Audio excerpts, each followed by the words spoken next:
Hello everyone and welcome back to my new video. Guys, हम गृहिणियों के दिन की शुरुआत किचन में होती है और दिन जब ख़त्म होता है तब भी हम किचन में ही होते हैं। तो यहाँ पर सुबह बच्चों को स्कूल मैंने भेज दिया है और साथ के साथ ही मैंने यहाँ पर घी बनने के लिए रख दिया है। तो जिस ट्रिक से मैं घी बनाती हूँ उस ट्रिक से अगर आप भी घी बनाएंगे तो बहुत ही मतलब अच्छी तरीके से उसमें से घी निकलता है। घी का ज़्यादा वेस्टेज नहीं होता कि वो पीछे जो लेफ़्ट ओवर होता है उसमें रह जाए। जिस समय उबलने लगे उस समय आप आधा नींबू निचोड़ दीजिए, तो उससे क्या होता है दूध बहुत अच्छे से फटता है और थोड़े ज़्यादा मात्रा में घी निकलता है। मैं हमेशा इस ट्रिक से ही निकालती हूँ। और ठंडियों में जो मिक्सर में या किसी विस्कर वगैरह से हम यूज़ करते हैं उसको धोने का बड़ा झंझट होता है। तो मैं इसी तरीके से घी निकालती हूँ। अधिकतर आपने मेरे पहले भी वीडियोज़ में देखा होगा। इससे घी बहुत अच्छे से निकलता है और जो लेफ़्ट ओवर बचता है उसको भी मैं वेस्ट नहीं जाने देती, वो भी मैं आपको ज़रूर बताऊँगी।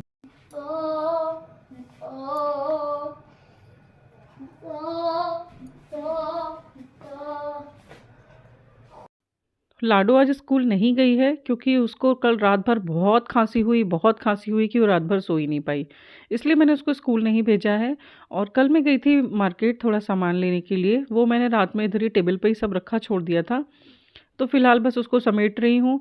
साथ-साथ में अगर बच्चा बीमार हो जाए तो उसको फिर मम्मा चाहिए ही आस-पास, बीच-बीच में मम्मा आ जाओ, मम्मा मुझे लेटना है, मुझे दर्द हो रहा है। खाँस-खाँस के मतलब उसके गले में बहुत दर्द होने लगा है। तो वैसे भी स्कूल से इंस्ट्रक्शंस हैं कि अगर बच्चे बीमार हैं तो प्लीज़ स्कूल ना भेजें। और हम भी थोड़ा-सा घबरा जाते हैं कि बच्चे बीमार तो हैं ही, स्कूल में कैसे रहेंगे, परेशान हो जाएँगे। इस वजह से फिर मैंने उसको स्कूल में नहीं भेजा। साथ ही जो भी पूरे दिन भर में घर में जो फैलारा होता है, ख़ासकर बच्चों के स्कूल से आने के बाद, अभी मैं उसको सबको समेट रही हूँ। कल विंटर्स के और कपड़े निकाले हैं क्योंकि सर्दियाँ दिन-ब-दिन यहाँ बढ़ती जा रही हैं, एकदम पीक पे पहुँच रही हैं। तो कपड़े मतलब 1-1 2-2 कपड़े भी कम पड़ रहे हैं। आप जितना ले आ रहे हो उतना चढ़ाते जाओ। बच्चों को तो पैंट भी 2-2 3-3 पहनाने पड़ रहे हैं।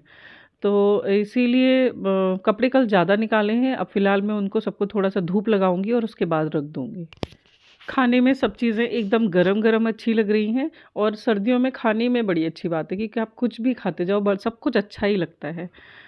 जैसे नई-नई डिशेज़ खाने का मन करता है, वैसे ही बनाने का भी मन करता है। गर्मी में तो किचन में जाने का ही मन नहीं करता। फ़िलहाल आज मैं बना रही हूँ, जो भी कल की दाल, सब्ज़ी, चावल बच गए थे, उन सबको एक साथ मिलाकर मैं आटा गूँध लूँगी। बहुत ही टेस्टी, और चावल मिलाने से ना बहुत ही क्रंची-क्रंची, आप चाहे पूड़ी बनाएँ, चाहे पराठे बनाएँ, सब कुछ बहुत टेस्टी लगता है। तो फ़िलहाल मैं यहाँ पर आटा गूँध के रख दूँगी, बाकी सब चीज़ें मैंने मिला ली हैं। आटे में थोड़ा-सा नमक मिला लिया है और जो भी सब्ज़ी, दाल और थोड़े से चावल थे, उनको मैं मिक्स करके आटा गूँध लूँगी। आज सब्ज़ी में मैंने बनाया है स्प्रिंग अनियन। सीज़नल सब्ज़ियाँ कितनी स्वाद लगती हैं जब पहली बार बनती हैं, तो आज स्प्रिंग अनियन बनाया है। साथ ही पराठे, पूड़ी जिस चीज़ की भी डिमांड होगी, वो बन जाएगा। तो लंच ऑलमोस्ट तैयार ही है।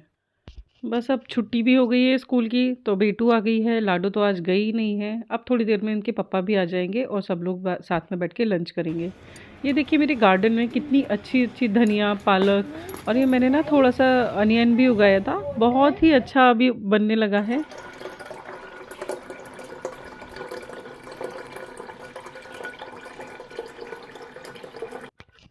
कई बार कुछ इन्वेस्टमेंट हम शौक-शौक में करते हैं। इसी तरह केटल का इन्वेस्टमेंट मेरा शौक में ही हुआ था, लेकिन ये बड़ी ही काम की चीज़ निकली। मतलब मैं एक शॉप पर गई थी, वहाँ मैंने सोचा यार आई हूँ तो कुछ तो ले ही लेती हूँ करके मैंने ये केटल लिया था, और ये सच में बड़े काम की है, सर्दियों में तो ख़ासकर। केटल में पानी पहले गरम कर लेती हूँ, उसके बाद इस थर्मस में मैं स्टोर कर देती हूँ पानी को। जब भी जिसको ज़रूरत है इसमें से निकालो और ठंडा पानी थोड़ा मिक्स करो और पियो। क्योंकि ठंडा इतना हो गया है ना कि लोग पानी ही नहीं पी रहे हैं हमारे घर में। इतना ठंडा लग रहा है, अगर थोड़ा गुनगुना करके दे दो तो भी 1 ग्लास 2 ग्लास पानी पी लेते हैं। अदरवाइज़ 1 घूँट या 2 घूँट ही पानी पी रहे हैं। तो इसको मैं हर तीसरे चौथे दिन इस तरीके से साफ़ कर देती हूँ, जो इसका रबड़ वाला जो रिम जैसा है उसको निकाल देती हूँ, क्योंकि थोड़े दिन में ही ना ये स्मेल करने लगता है। और इसको बहुत अच्छे से क्लीन कर दिया है मैंने ब्रश की हेल्प से, पतली नीडल की हेल्प से भी जहाँ तक ब्रश नहीं पहुँचता है, और इसको बहुत अच्छे से धूप में सुखा दिया है। अब वापस से इसमें पानी भर दूँगी। जिस लेवल के हिसाब से सर्दियाँ बढ़ती चली गई, उसी लेवल के हिसाब से हमारे यहाँ कंबल और रज़ाइयाँ निकलती गई। मतलब जब हल्की सर्दी थी तो हमने बिल्कुल पतले वाले जो फ्लीस कंबल होते हैं उनको निकाल लिया था। जब थोड़ी और बढ़ी तो थोड़े मोटे कंबल निकाल लिए थे, और अब ज़्यादा ही हो गई है कि अब कंबल में काम नहीं चलता है, तो अब रज़ाइयाँ निकाल ली हैं। तो इन कंबलों को मैंने धुलकर और अच्छे से धूप में सुखाकर, मतलब बहुत अच्छी धूप लगाई है। अभी आजकल धूप भी अच्छी आ जाती है, इसीलिए अभी लगा ली है इनमें धूप, और उनको लगाकर अब बस मैं पैक कर रही हूँ। काफ़ी दिनों से यहाँ रखे थे कि बस पैक करना है, उसके बैग को भी क्लीन करना था, उसमें भी धूप लगाना था। तो बस इनको पैक, अब आज शायद मुहूर्त निकल गया है इन कंबलों का, तो अब बस मैं इनको पैक कर रही हूँ। फिर भी 2 पतले वाले कंबल निकाल लूँगी, क्योंकि जैसे-जैसे ठंड बढ़ेगी अभी बेडशीट भी चेंज करनी पड़ेंगी, वूलन वाली बिछानी पड़ेंगी।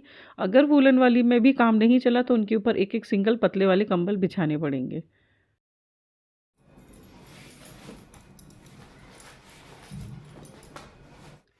एक रज़ाई जो बहुत ही ज़्यादा सॉफ्ट है, जो फ़ेदर वाली रज़ाई आती है, वो रज़ाई तो मेरी इस वाले जो कवर है उसमें बन जाती है, तो इस कवर में तो मैंने फ़िलहाल कंबल पैक कर दिए हैं।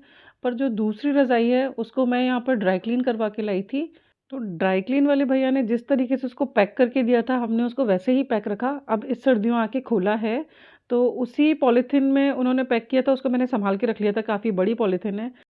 बाकी के बचे ब्लैंकेट्स मैं इसी पॉलीथीन में पैक कर दूँगी, और जब इनकी ज़रूरत ख़त्म हो जाएगी तब फिर उसमें रज़ाई वापस से पैक कर दूँगी।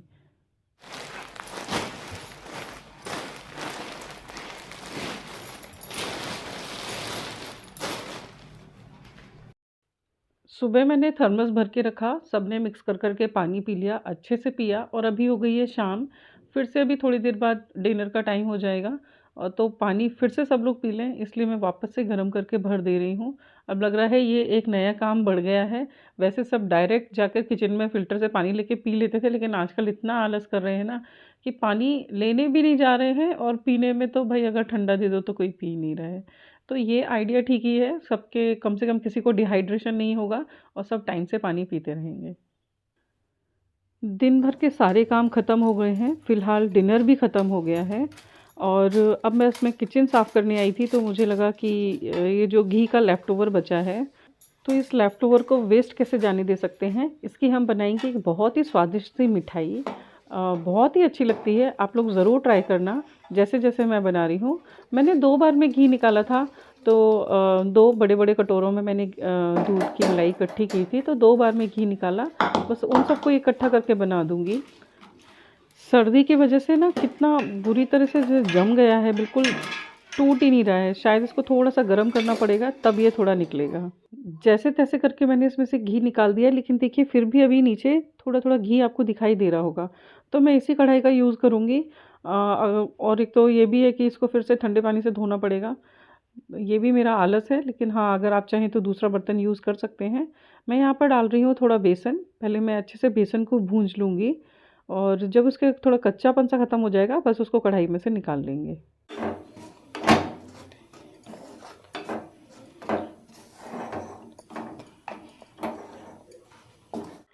बेसन अच्छे से भुंज गया है, उसमें घी डालने की ज़रूरत नहीं पड़ी। जभी भी हम बेसन या कुछ भी भूनते हैं तो थोड़ा घी डालते हैं, तो इसमें घी डालने की बिल्कुल ज़रूरत नहीं पड़ी। ऑलरेडी कढ़ाई में घी था, और अब मैं इसमें डाल दूँगी थोड़ा-थोड़ा करके दूध डालूँगी, ताकि उसका अच्छा-सा एक थिक सा पेस्ट बनने लगे।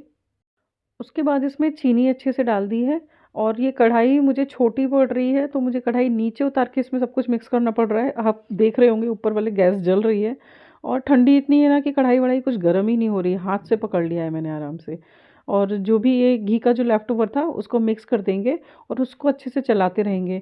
आप ज़रूर कोशिश कीजिएगा कि बर्तन अगर थोड़ा बड़ा हो तो ज़्यादा अच्छा है। बस अब इसको इस तरह मिक्स करेंगे कि इसमें जो भी बेसन, चीनी हमने जो कुछ भी मिलाया था, इस खोए के साथ अच्छे से मिक्स हो जाए। जैसे ही घी का ये लेफ्ट ओवर वापस से गर्म हुआ ना, इसमें फिर से इतना घी निकलने लगा ना कि जिस थाली में भी मुझे ये जमाना है उसमें मुझे ग्रीसिंग करने की ज़रूरत नहीं पड़ी।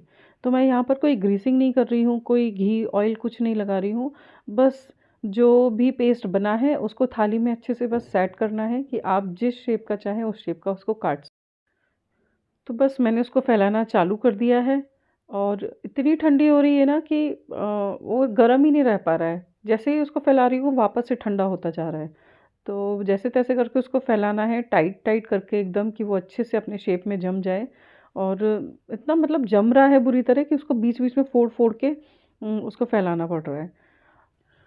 बहुत ज़्यादा पतली लेयर नहीं रखनी है, थोड़ी मोटी मोटी रखनी है, ताकि जब भी हम उसको काटें तो थोड़ा एक अच्छा सा पीस हमारे हाथ में आए। तो बस इसी तरीके से मैं इसको फैला के रात भर के लिए रख दूंगी, और सुबह सबको टेस्ट कराऊंगी कि कैसा बना। आजकल खाने के बाद डिमांड होती है दिन में या रात में कि कुछ मीठा है क्या। पिछले कई वीडियोस में आपने मेरे मुंह से सुना होगा कि मेरा मिक्सर ख़राब हो गया है, मुझे मिक्सर लेना है, मेरा मिक्सर ख़राब हो गया है, मुझे मिक्सर लेना है। तो फाइनली मेरा मिक्सर आ गया है, और मैंने वही ब्रांड लिया है जो मैं पहले पिछले 10-15 सालों से यूज़ कर रही थी। मुझे उसी पर पूरा भरोसा था। तो ये अगले दिन का क्लिप है जब हम मिक्सर लेकर आ गए, और ये मैंने सुजाता ब्रांड का लिया है, और मुझे सच में इस पर बहुत भरोसा है। और अधिकतर आप देखते होंगे मार्केट में जो जूस वगैरह बनाते हैं ना, वो भी इसी ब्रांड का रखते हैं। काफ़ी दिनों से मैं सर्च कर रही थी, मैंने अलग-अलग ब्रांड के भी मिक्सर सर्च किए, जो 450 और 500 या अधिकतर 750 वॉट का ही मोटर दे रहे थे। लेकिन ये ब्रांड है जो 900 वॉट का दे रहा था मोटर, और मेरा पर्पज़ भी इसी से सॉल्व हो रहा था। मैंने इसमें जूसर वाला नहीं लिया है, जो पावरमेटिक आता है। इसके साथ आए हैं 3 जार्स, एक लिक्विड के लिए, एक ग्राइंडर के लिए, और एक चटनी के लिए। तो मतलब मेरा पर्पस इतने से सॉल्व हो जाता है जूस। इसकी जो जार्स की हैवीनेस है ना, वो बाकी कंपनीज से काफ़ी बेटर है। मैंने फ़िलिप्स तक का भी जार देखा जो कि जिसकी स्टील बहुत ही लाइट वेटेड थी, और इसका स्टील का जो जार है वो बहुत ही अच्छे हैं, हैवी हैं। पहले इसमें ना जो जूसर वाला आता है उसके साथ चटनी जार नहीं आता।